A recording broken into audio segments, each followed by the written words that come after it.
नमस्कार साथियों, कैसे हैं आप सभी। आशा करता हूँ आप सभी बहुत अच्छे होंगे और आपकी बोर्ड की परीक्षा की तैयारी काफ़ी अच्छी चल रही होगी। साथियों, आपके बोर्ड की परीक्षा को ध्यान में रखते हुए आज हम लोग क्लास 10th हिंदी का बहुत ही महत्वपूर्ण चैप्टर बहादुर के ऑब्जेक्टिव प्रश्नों को पढ़ने वाले हैं। ठीक है, इसके पिछले वीडियो में हम लोगों ने चैप्टर 1 से लेकर के चैप्टर 5 तक यानी कि श्रम विभाजन और जातीय प्रथा पाठ से लेकर के नागरी लिपि पाठ तक हमने जितने भी ऑब्जेक्टिव प्रश्न आपकी बोर्ड की परीक्षा के लिए महत्वपूर्ण थे, जो प्रीवियस ईयर क्वेश्चन थे, सबको आपको करा दिया है। अगर आपने वो वीडियो नहीं देखा है तो हमारे चैनल के प्लेलिस्ट सेक्शन में जाकर के या इस वीडियो के डिस्क्रिप्शन में जाकर के उस वीडियो को देख सकते हैं। चलिए, आज हम लोग 6 चैप्टर यानी कि बहादुर चैप्टर के ऑब्जेक्टिव प्रश्नों का अध्ययन करेंगे। पहला क्वेश्चन है कि बहादुर का पूरा नाम क्या था। साथियों, यह जो क्वेश्चन है आपकी बोर्ड की परीक्षा के लिए काफ़ी ज़्यादा महत्वपूर्ण है, क्योंकि यह 2019 की बोर्ड परीक्षा में, 2020 की बोर्ड परीक्षा में, 2021 की बोर्ड परीक्षा में पूछा जा चुका है। ठीक है, और ऐसी आशंका है कि आपकी बोर्ड परीक्षा में भी आ सकता है। ठीक है, तो बोला जाएगा कि बहादुर का पूरा नाम क्या था। तो बहादुर का पूरा नाम ऑप्शन ए है दिल बहादुर, ऑप्शन बी है शेख बहादुर, ऑप्शन सी है बहादुर प्रसाद या ऑप्शन डी है बहादुर पंडित। तो जब आप लोग चैप्टर पढ़े होंगे तो आप लोग को बताया गया होगा कि बहादुर का जो पूरा नाम है वह क्या था, दिल बहादुर था। तो option A is the right answer. दूसरा प्रश्न है, बहादुर लेखक को क्या कहकर संबोधित करता था। ऑप्शन ए मलिक, ऑप्शन बी साहब, ऑप्शन सी बाबूजी, ऑप्शन डी साहब जी। तो जो बहादुर है वह लेखक को साहब जी कह करके संबोधित करता था, इसलिए option D is the right answer. ठीक है, अगला प्रश्न है, बहादुर पर चोरी का आरोप कौन लगाता है। जो बहादुर है उस पर चोरी का आरोप कौन लगाता है।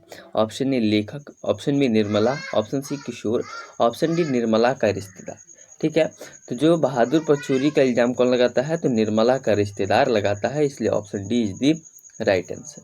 अगला प्रश्न है, लेखक के रिश्तेदार पर क्या आरोप लगाया गया। जो लेखक का रिश्तेदार था, लेखक के रिश्तेदार ने बहादुर पर क्या आरोप लगाया। पैसे चुराने के, गहने चुराने के, अंगूठी चुराने के, मोती चुराने के। ठीक है, तो जो लेखक के रिश्तेदार है वह बहादुर पर पैसे चुराने के क्या लगाए, आरोप लगाए। और आप हमें कमेंट बॉक्स में जरूर बताइएगा कि कितने रुपए चुराने के आरोप लगाए थे। ठीक है, लेखक के रिश्तेदार ने बहादुर पर पैसे चुराने के आरोप लगाए थे, कितने रुपए। ठीक है, कितने रुपए चोरी करने के आरोप लगाए थे, आप हमें कमेंट बॉक्स में बताइएगा। अगला प्रश्न है, बहादुर शीर्षक कहानी के लेखक कौन है। Option A Amarkant, option B Hazari Prasad Dwivedi, option C Shivpujan Sahay, option D Ashok Vajpeyi. तो ठीक है, तो बहादुर शीर्षक कहानी के जो लेखक हैं वह कौन है, अमरकांत हैं। और अमरकांत का जन्म पूछेगा तो कब हुआ था, 1925 ईस्वी में। अमरकांत का जन्म कब हुआ था, 1925 ईस्वी में। ठीक है, चलिए अगला प्रश्न है, बहादुर शीर्षक कहानी के लेखक कौन है। सेम क्वेश्चन है, तो बहादुर शीर्षक कहानी का लेखक कौन है भैया, तो Amarkant ji, option A is the right answer. अगला प्रश्न, बानर सेना, बानर सेना नामक बाल उपन्यास किसने लिखा है, यह भी महत्वपूर्ण है। अमरकांत जी ने, हजारी प्रसाद द्विवेदी जी ने, शिवपूजन सहाय जी ने, अशोक वाजपेयी ने। तो बानर सेना नामक जो बाल उपन्यास है वो अमरकांत जी ने ही लिखा है। अगला प्रश्न, बहादुर कौन था। पड़ोसी का बेटा, लेखक का बेटा, 12-13 साल का एक नेपाली लड़का, इनमें से कोई नहीं। तो आप सब भी अच्छी तरीके से जानते हैं, काफी इंटरेस्टिंग कहानी है। ठीक है, कौन सा बहादुर। ठीक है, तो बहादुर जो है वो 12-13 साल का एक नेपाली लड़का था, इसलिए option C is the right answer. चलिए अगला प्रश्न है, बहादुर कैसी कहानी है। ऐतिहासिक, सामाजिक, तार्किक या मनोवैज्ञानिक। ठीक है, तो बहादुर जो है एक प्रकार की सामाजिक कहानी है, क्योंकि यह समाज की बातों को क्या करती है जी, उजागर करती है। ठीक है, option B is the right answer. अगला प्रश्न है, बहादुर लेखक का घर छोड़कर क्यों भाग गया? जो बहादुर है वह लेखक के यहाँ जब काम करता था, कैसी क्या घटना हुई कि वह लेखक का घर छोड़ कर के भाग गया? उस पर चोरी का आरोप लगा, खाना नहीं मिला, बहुत काम करना पड़ता था या सिलबट्टा टूट गया था। ठीक है, तो बहादुर लेखक का घर छोड़कर इसलिए भाग गया क्योंकि उस पर चोरी का आरोप लगा था। Option A is the right answer. चलिए अगले प्रश्न की ओर बढ़। बहादुर अपने घर से क्यों भागा था? ऑप्शन ए घूमने के कारण, ऑप्शन बी नौकरी के कारण, ऑप्शन सी माँ की मार के कारण या ऑप्शन डी पिता के कारण। ठीक है, तो आपके इस कहानी बहादुर में, जो कि एक सामाजिक कहानी है, इसमें यह बताया गया है कि जो बहादुर है वह दो जगह से भागता है। पहले अपने घर से यानी अपनी माँ के घर से और दूसरी लेखक के घर से। जब माँ के घर से भागता है तो क्या कारण थे? तो जब वह क्या किया था, भैंस को बहुत ज़्यादा पीट दिया था बहादुर। ठीक है, जिस कारण भैंस दौड़ी दौड़ी उसकी माँ के पास चली आई थी। ठीक है, और उसकी माँ ने क्या किया था जी, तो बहादुर को बहुत ज़्यादा पीट दिया, जिसके कारण बहादुर अपने घर से भाग गया। इसलिए आप इसका आंसर हो जाएगा कि माँ के मार के कारण जो है बहादुर अपने घर से भागा था। ठीक है, चलिए अगला प्रश्न है कि बहादुर लेखक के घर से क्या लेकर भागा था? बहादुर जो था लेखक के घर से क्या लेकर के भागा था? कपड़े, जूते, बिस्तर, कोई भी सामान नहीं ले गया था। तो जो बहादुर है वह लेखक के घर से जब भागा था तो कोई भी सामान नहीं ले गया था। Option D is the right answer. अगला प्रश्न, बहादुर कहानी का पात्र बहादुर क्या है? क्या यह एक ड्राइवर है बहादुर? क्या घरेलू नौकर है? क्या लेखक का मित्र है या लेखक का साला है? तो बहादुर क्या है जी?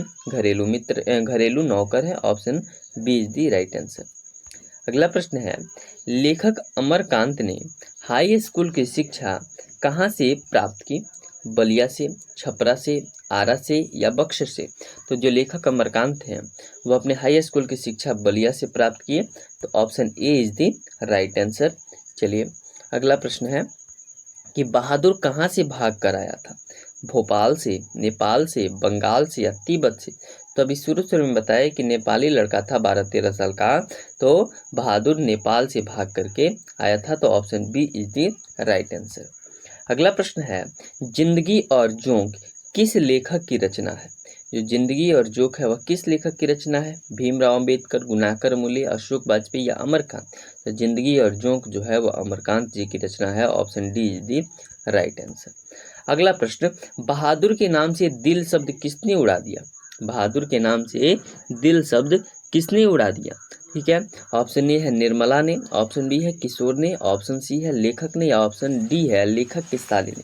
तो बहादुर के नाम से निर्मला जो है वह दिल शब्द हटा देती है, दिल बहादुर से केवल बहादुर जाता है। तो option A is the right answer. अगला प्रश्न है कि बहादुर को लेखक के घर कौन लाया था? बहादुर को लेखक के यहाँ कौन लाया था? लेखक का भाई, लेखक का पड़ोसी, लेखक की बहन या लेखक का साला?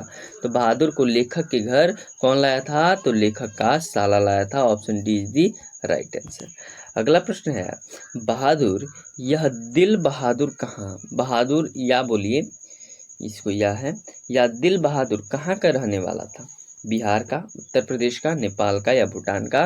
तो जो दिल बहादुर है यानी कि बहादुर है वह नेपाल का रहने वाला था। तो option C is the right answer. अगला प्रश्न है, बहादुर का बाप कहाँ मारा गया था? ऑप्शन ए है युद्ध में, ऑप्शन बी है डकैती में, ऑप्शन सी है चोरी में या ऑप्शन डी है चरवाही में? तो जो बहादुर का पिताजी जो थे वह युद्ध में मारे गए थे। तो option A is the right answer. अगला प्रश्न है कि बहादुर से मार खाकर भैंस भागी भागी किसके पास चली आई? तो बहादुर से मार खाकर जो भैंस थी बहादुर की वह भागी भागी किसके पास चली आई थी? बहन के पास, माँ के पास, नानी के पास या चाची के पास? ठीक है, तो बहादुर जब भैंस को पीट रहा था तो भैंस दौड़ी दौड़ी बहादुर की माँ के पास चली आई। तो option B is the right answer. काफ़ी इंटरेस्टिंग कहानी है यह। ठीक है, अमरकांत का जन्म कब हुआ था? तो शुरू में बताए थे 1929, 1930, 1932 या 1925। तो अमरकांत का जन्म हुआ था 1925 ईस्वी। तो option D is the right answer. चलिए अगला प्रश्न है, अखिल भारतीय कहानी प्रतियोगिता में अमरकांत की कौन सी कहानी पुरस्कृत हुई थी? मौत का नगर, देश के लोग, कुहासा या डिप्टी कलेक्टर? तो डिप्टी कलेक्टर जो नाम की कहानी थी वह काफ़ी क्या हुई थी, प्रसिद्ध थी और पुरस्कृत भी की गई थी। Option D is the right answer. अगला प्रश्न है कि उसकी हंसी बड़ी कोमल और मीठी थी, जैसे फूल की पंखुड़ियां बिखर गई है। उपयुक्त कथन किसके संबंध में कही गई है? तो यह option A Nirmala, option B Kishore, option C Bahadur या ऑप्शन डी इनमें से कोई नहीं। तो यह बहादुर के संबंध में कही गई है। ठीक है। अगला प्रश्न है, लेखक के बड़े लड़के का क्या नाम था? मदन, किशोर, बहादुर, इनमें से कोई नहीं। तो लेखक के बड़े लड़के का नाम क्या था? Kishore. Option B is the right answer. अगला प्रश्न है, अम्मा एक बार भी अगर बहादुर आ जाता तो मैं उसको पकड़ लेता और कभी जाने न देता। यह युक्ति किसकी है? मदन की, किशोर की, बहादुर की, इनमें से कोई नहीं। तो जब बहादुर भाग जाता है तो ऐसा कौन बोलता है जी? किशोर बोलता है। Option B is the right answer. अगला प्रश्न है, यदि मैं न मारता तो शायद वह न जाता। यह युक्ति किसकी है? मदन, किशोर, बहादुर या लेखक की? अगर मैं उसको न मारता तो वह नहीं जाता, यह किसने बोला है? तो यह बोला है लेखक ने। ठीक है। यदि मैं न मारता तो शायद वह न जाता, यह उक्ति किसकी है? तो यह उक्ति है लेखक की। तो option D is the right answer. ठीक है। चलिए अगला प्रश्न है, निर्मला कौन थी? ऑप्शन ए लेखक का रिश्तेदार, ऑप्शन बी लेखक की पत्नी, ऑप्शन सी लेखक की बेटी, ऑप्शन डी पड़ोसन। तो निर्मला जो थी वह लेखक की पत्नी थी। Option B is the right answer. चलिए अभी के लिए बस इतना ही, मिलते हैं अगले वीडियो में। आशा करता हूँ आपको यह वीडियो काफ़ी ज़्यादा पसंद आया होगा। अगर आपको यह वीडियो अच्छी लगी हो, क्योंकि हमने इस वीडियो में आपके जितने प्रीवियस ईयर क्वेश्चन थे सबको लिया है और आपकी बोर्ड परीक्षा के लिए जो भी महत्वपूर्ण क्वेश्चन है सब क्वेश्चन को लिया है। फिर भी कोई कमी छूट गई हो तो आप हमें कमेंट बॉक्स में ज़रूर बताइएगा, उस कमी को भी पूरा किया जाएगा। मिलते हैं अगले वीडियो में। धन्यवाद।